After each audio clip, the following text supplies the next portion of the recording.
Olá, seja muito bem-vindo a mais um programa. Continuamos a conhecer os vários talentos existentes aqui na Ilha Terceira e neste caso com Joana Duque. Ela não é terceirense, mas também já tem esta terra aqui com um lugar bem especial no seu coração. Recentemente lançou um livro, Os Presentes do Dinis, um livro aqui à volta do Natal, mas com uma história que se faz presente durante todos os dias e com uma mensagem importante para os mais novos. Como dizia, agora a Joana reside aqui na Ilha Terceira e hoje vai dar aqui a conhecer este livro e um pouco do seu trabalho e das suas paixões. Olá, Joana, muito obrigada por estar aqui e por também dar a conhecer aqui o seu novo projeto, este bebê, digamos assim. Exatamente. Mas antes de falarmos propriamente do livro, então a Joana nasceu em Torres Novas e cresceu assim numa espécie de mata, aldeia, um lugar também sossegado aqui como a Ilha Terceira. É, exatamente. Muito bom dia, Otávia.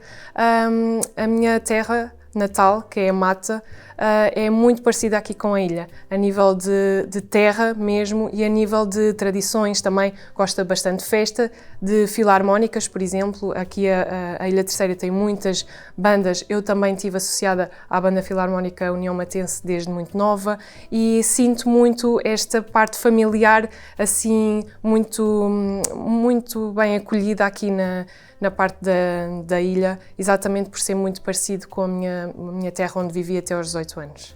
E já que falo em filarmónica, aqui com um gosto especial, desde bem novinha, pela flauta transversal, não é? Exatamente, sim.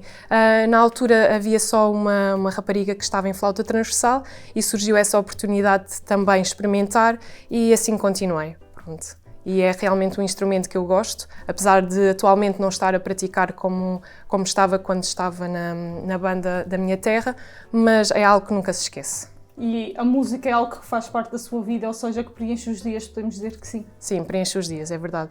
Já tive algumas oportunidades aqui na ilha, mesmo em contexto profissional e pedagógico, lançar um bocadinho da minha música perante os mais novos e também diariamente os meus filhos gostam muito de música, uma mais pela dança, o outro mais pela parte de cantar, então todos os dias há música em casa.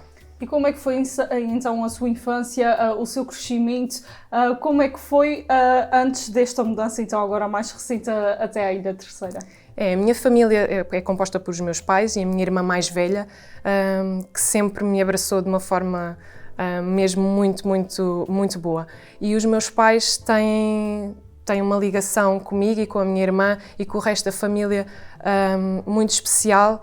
E é isso que me faz também gostar tanto deles.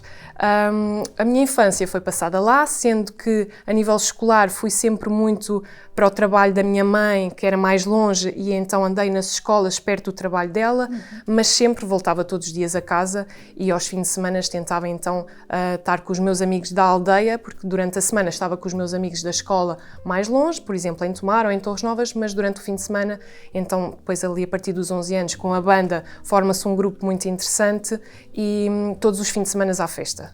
E é mesmo assim.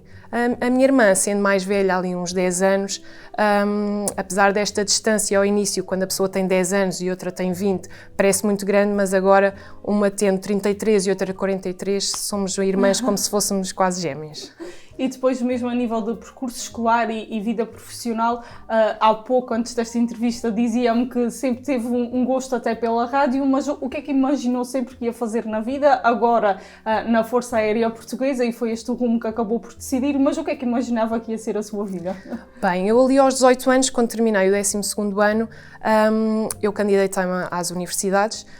E neste caso tinha entrado realmente em Ciências da Comunicação, porque pensava muito em trabalhar em rádio, caso não fosse rádio, televisão e por último a parte do jornal. Mas depois, lá está, eu vinha de uma aldeia que ficava mais ou menos a 1h30 de Lisboa e pensei, estudar na capital, o que é que me iria acontecer? Tinha que pagar uma renda de uma casa, tinha que pagar transportes, a faculdade, iria ficar num custo bastante acrescido e pensei, por que não ingressar na Força Aérea? Fazia um curso que era algo que também eu gostava, sempre gostei assim pela parte militar, não por ter pessoas na família, mas sempre tive aquele gostinho e aliado ao desporto, à disciplina, ao rigor, sempre gostei disso e depois pensei, e por que não fazer então um curso, neste caso em regime de contrato para praça, que foi o que me candidatei, na Força Aérea e depois, quando fosse colocada, se conseguisse uma boa classificação, provavelmente teria uma vaga em Lisboa e conseguiria aliar depois um género de estatuto de trabalhador gestante, em que trabalhava durante o dia e estudava à noite, e realmente foi isso que aconteceu. Ou seja, a minha ida para a Força Aérea foi inicialmente como algo a curto prazo, que depois, olha, entretanto perpetuou-se e este ano hei de fazer 16 anos de Força Aérea Portuguesa. O que é que a Força Aérea traz à vida de alguém? Aprende-se muito, essencialmente, muitos valores. É, exatamente. Ali aquelas semanas da recruta é essencialmente camaradagem. Pronto, dizem que é uma palavra, será que realmente ainda existe camaradagem? Mas tem de haver. Na recruta a pessoa passa bem se houver esse espírito. Hoje em dia tem que continuar a existir, apesar das gerações serem outras, mas esse espírito, essa união que é feita nas Forças Armadas tem que continuar a existir. E eu senti muito isso, e o facto de eu gostar de disciplina e de rigor fez com que eu me sentisse bem lá. Não quer dizer que os meus pais fossem rigorosos, mas eles sempre me introduziram a valores que de alguma forma me levaram a sentir-me quase em casa na Força Aérea, e neste momento é uma segunda casa. E depois lá está, daí na própria Força Aérea eu conheço o marido, não é? Vêm também os filhos, 2 filhos, exatamente, não é assim? Sim. E depois então, agora mais recentemente em 2023, com esta mudança de vida até à Ilha Terceira. Como é que foi chegar aqui à ilha, saltar para os Açores? Se calhar para quem vem de fora faz um bocadinho de confusão. É verdade. Então, é assim, eu conheci o meu marido em contexto militar, ou seja, ele como oficial, e na altura era praça, ele estava a trabalhar na mesma unidade onde eu estava, e surgiu ali uma empatia fora horas de trabalho, e que depois se desenvolveu para algo mais vincado, como um amor e depois um casamento, e entretanto uns filhos, um nascido em Lisboa, outra já aqui terceirense, com muito orgulho, que correu tudo lindamente, e realmente este salto para aqui, para a ilha, foi num contexto de um fim de curso do meu marido, de curso de oficial, de promoção oficial superior, que depois são novas colocações, que podem ser a mesma colocação onde está ou outra. Neste caso, a outra foi exatamente o Comando da Zona Aérea dos Açores, aqui sediado na Ilha Terceira, e como tínhamos um filho, decidimos, e por que não irmos todos? Como também sou militar, atualmente sargento dos quadros permanentes, falei com a parte da direção pessoal nessa possibilidade de virmos juntos, e houve a abertura total nesse sentido. E pronto, como a criança também era nova, e por que não voltar a umas raízes muito, muito bons, em que o ambiente é muito acolhedor, em que podemos ter as mãos na terra e não só em betão todo o dia, fechados, como é realmente uma cidade. Portanto, está a ser uma boa experiência. Está a ser uma boa experiência. O que eu digo muitas vezes é, se a minha família estivesse aqui, a ilha era 100% perfeita. Sim, como é que se lida também com esta distância? Porque dizia há pouco que realmente muito ligada à família, torna-se difícil esta distância. Exatamente. Eu gosto muito mesmo dos meus pais e da minha irmã e do resto da família, mas aquele núcleo base é mesmo muito importante, e eu sinto necessidade de falar muitas vezes com eles e eles comigo, sempre ali, mãe, tudo bem, quase que bom dia, estou acordada, só para sentir que realmente do outro lado as pessoas ainda estão vivas e presentes, e nós temos uma relação muito boa mesmo à distância. O que nós fazemos atualmente, quando viemos, íamos quase mensalmente lá, porque aquela distância estava-me a fazer realmente alguma confusão ali emocional, mas depois, à medida que a pessoa se vai habituando a todos os costumes, ganhando outras amizades, outra família aqui na ilha, as coisas tornam-se mais fáceis. O que fazemos é assim nas épocas festivas, e onde há paragens a nível de escola do filho mais velho, fazemos sempre as viagens para lá. Por exemplo, Natal, Páscoa, e nas férias de verão vamos sempre lá. Há aqui qualidade de vida para ver os seus filhos crescer. Exatamente. Aqui há qualidade de vida, e pode haver às vezes assim um pensamento, quem vem de uma cidade, assim, agora vão para a Ilha Terceira, aquilo é algo pequeno. Eu até agora ainda não senti que fosse algo pequeno e que tivesse limitada. A nível de escolas, nada mesmo pequeno. Aliás, eu aqui até disse, isto sim é uma escola com imensas práticas ecológicas, a falar de educação financeira, de muitas coisas mesmo de pequenos. Tem um programa educativo muito bom e mesmo agora com a mais nova, que ainda só tem 1 ano, também sinto isso, apesar de andar em escolas diferentes, sinto isso. Ou seja, a parte educacional não é todo um entrave para quem às vezes pensa por ser uma ilha. Nada disso. Até eu acho que está muito à frente, comparando com muitas escolas, se calhar, do continente. E aqui, o que é que fez com que ganhasse este encanto pela Ilha Terceira até agora? O que é que tem gostado mais, desde as nossas tradições? O que é que já teve a oportunidade de conhecer e de experimentar também? Sim, a Ilha Terceira é realmente uma ilha de festa. Sim. E isso é muito bom porque, na realidade, a pessoa, se quiser sair de casa, tem sempre algo para fazer. O que mais me encanta aqui, sinceramente, é o acolhimento. A pessoa vai a um sítio, parece que já conhece aquela pessoa e nunca viu a pessoa. Olha, oh menina, ai, aquela garota, que beijinho saboroso que ela dá. Parece que já são nossos e na realidade nunca às vezes vi aquela pessoa. E então o facto da maneira das pessoas da Terceira falarem faz-nos logo sentir bem.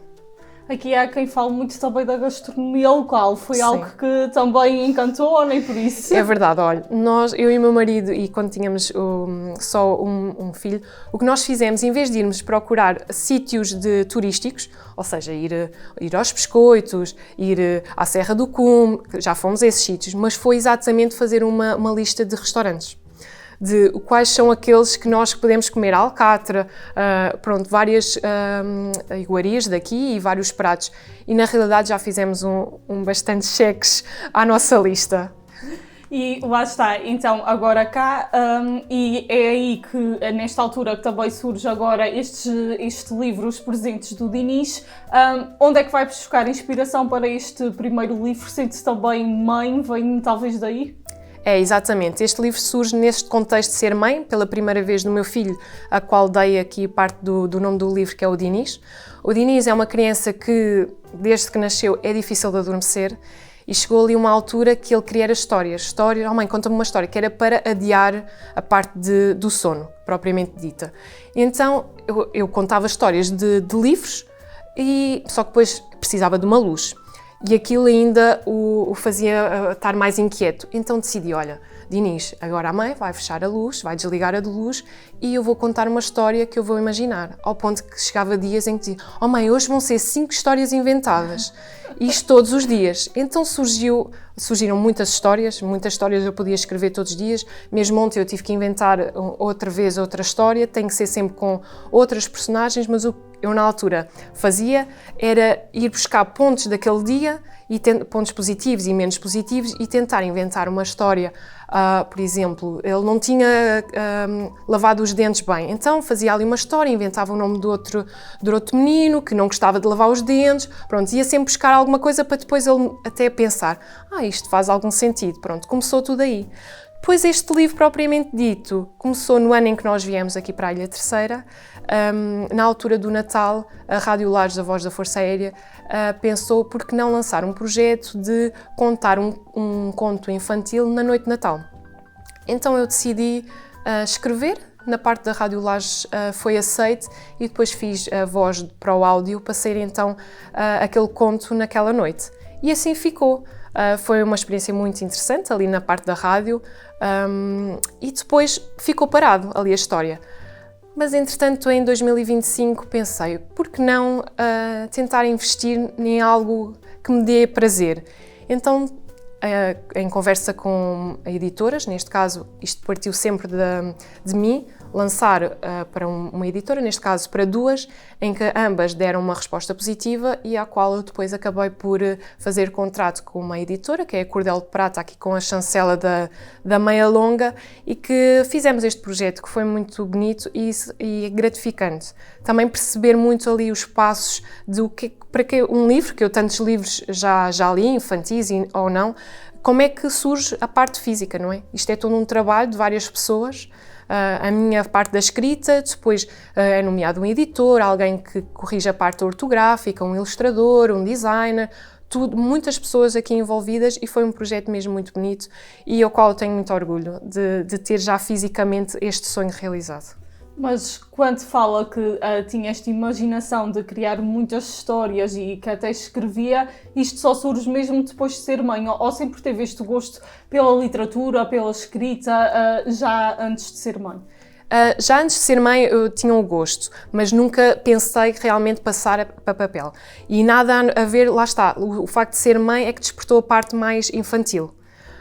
Porque eu antes, por exemplo, com dia de comboio, das viagens de Lisboa a Torres Novas, pensava muitas vezes, olha, vou escrever um livro sobre conversas, o título, até já tinha o título, que era Conversas a Vapor, porque eu metia sempre conversa com alguém no comboio, para passar ali aquela hora e meia, e pensei, olha, por que não um dia escrever um livro sobre as conversas que eu desenvolvo aqui no comboio e depois pessoas que eu nunca mais vou ver, mas que, pronto, ali durante aquela hora e meia me alimentavam e tornavam a viagem muito mais fácil.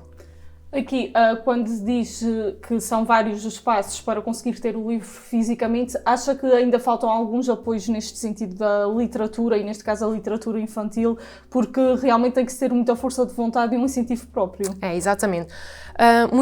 Eu acredito que existem imensos livros, não só infantis, escondidos em gavetas e que são autênticas relíquias. Só que, lá está, eu tentei explorar esse lado.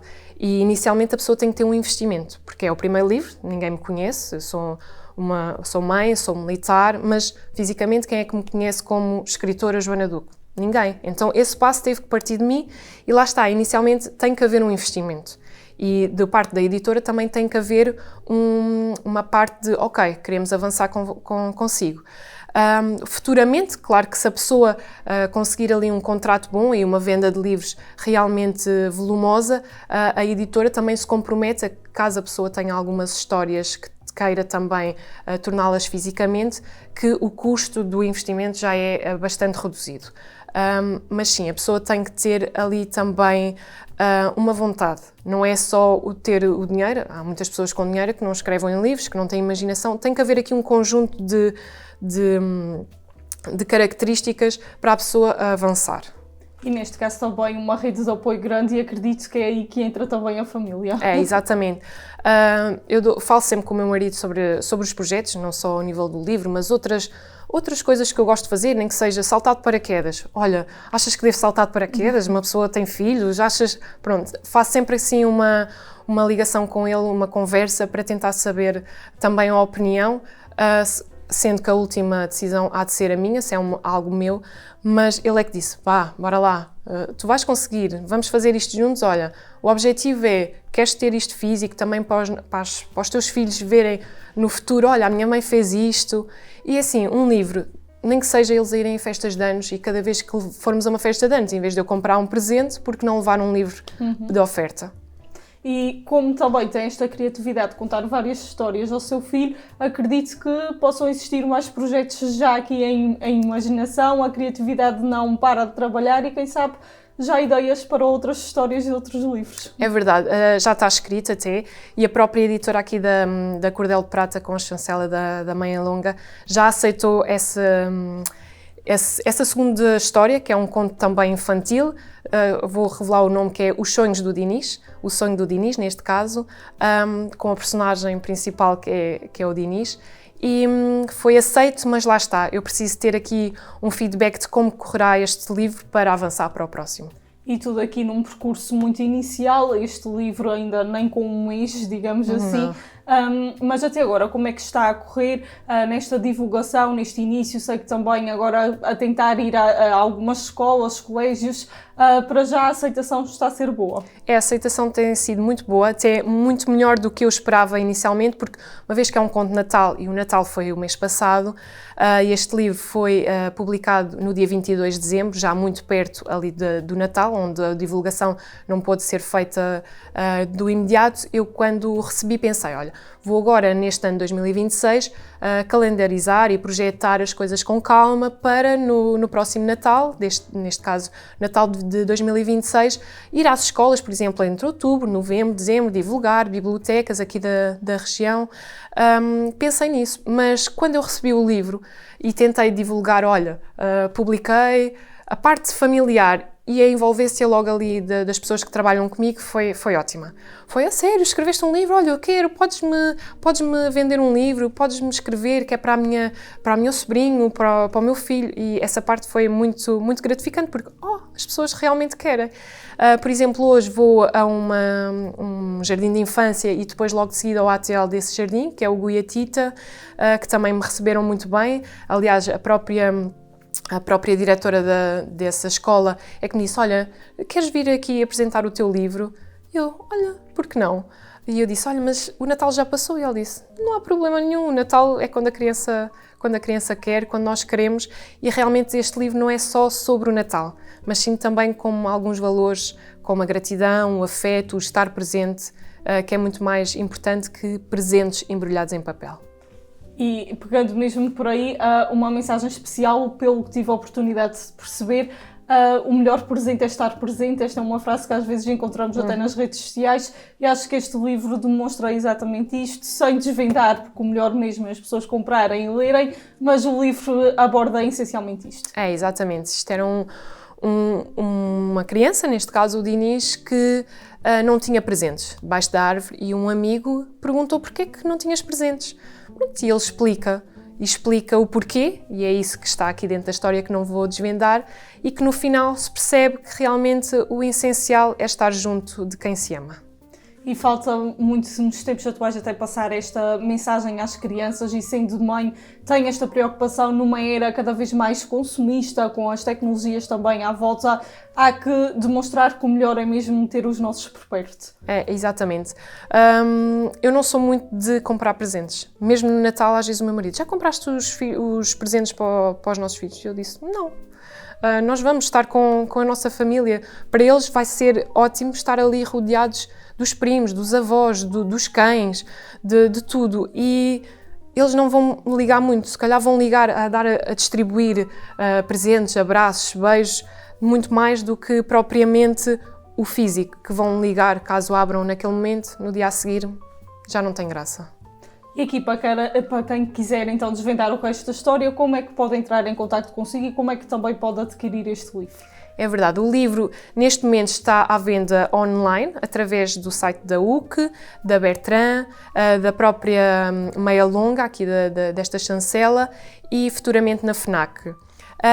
Depois, fisicamente, está exatamente, por exemplo, na Bertrand e na FNAC, e diretamente aqui, quem está na Ilha Terceira pode então contactar-me e pedir o livro, e eu tenho todo o gosto. A adesão está a ser muito boa, pelo que disse, algumas pessoas a procurar, e é interessante perceber que ainda há quem valorize o livro físico. É importante este toque e a presença do livro. É verdade. Eu, na realidade, não tinha essa noção, porque é tudo muito digital, mesmo quando a pessoa... Este livro também existe em e-book, mas para mim não tem o mesmo significado. Ele existe, a pessoa pode querer adquirir nesse sentido, mas o físico é muito diferente. O folhear, o ver a imagem, porque cada imagem que aqui está, para mim, representa algo. Eu, quando falei com a parte da ilustradora, disse: olha, nesta página eu quero assim, na outra eu quero assim, porque na realidade a própria história também conta uma história minha. Aqui, quando se fala em oferecer um livro a uma criança, é realmente um presente muito especial, porque um livro permite conhecer outras realidades, transmitir mensagens, como é o caso, por isso é uma ótima oferta que se pode fazer a uma criança nos tempos atuais. Sim, exatamente. E quem conhece, por exemplo, o Dinis, vai perceber também alguma parte dele aqui, e do próprio amigo, que aqui está, também é uma personagem que ela existe e que eu tentei transformá-la aqui na história, e pronto, um livro é sempre algo intemporal. Qual foi a reação do Dinis ao ver o livro? Ele disse assim: mãe, isto sou mesmo eu? Eu disse: sim, filha, és tu, lembras também de ter escrito aquela história e depois saiu na rádio? E ele disse: sim, olha mãe, posso ir vender contigo? E então ele diz que não posso vender nenhum livro sem ele estar presente, ele quer impulsionar aquilo, ao ponto que nós hoje, quando formos à escola, é um nós, porque ele vai comigo, porque ele quer realmente estar presente, porque ele faz parte da história e ele sente mesmo parte da história. Eu acho que por si só, independentemente do número de vendas, já é um sonho concretizado, e este facto de ter o filho perto de si, envolvido na história, torna tudo mais especial. Já valeu a pena. Sim. Independentemente, é isso mesmo, das vendas, ter algo meu em papel e que depois eles podem levar para futuras gerações deles, é ótimo. Muito obrigada, Joana. Não sei se quer dar a conhecer mais algum aspecto sobre o livro. Caso não queira dar a conhecer, o melhor mesmo é entrar em contacto consigo. E eu espero realmente que possa ainda escrever mais, que possam existir mais livros. Eu acho que isto ficou agora o bichinho. Exatamente. E que vai ser um percurso em crescente também a dar o seu contributo à literatura infantil e, neste caso, à literatura infantil açoriana, porque é com muito gosto que também temos a Joana aqui a demonstrar o seu talento na nossa ilha, nesta ilha que também escolheu agora como casa, incluindo já com uma filha terceirense, o que é muito bom. Por isso só posso desejar todo o sucesso do mundo. Muito obrigada. Muito obrigada eu. Ficamos então a conhecer aqui os presentes do Dinis, mas também a Joana Duque, agora aqui uma filha adotiva da Ilha Terceira, vamos dizer assim, ela que também já está aqui a constituir a sua família, a fazer crescer a sua família na Ilha Terceira e que procura dar o seu contributo, quem sabe agora a passar por várias escolas e a divulgar este seu novo projeto por vários espaços da Ilha Terceira. Esperemos que seja assim, com 2026 cheio de novidades e cheio de novas histórias. Voltamos numa próxima. Fique bem.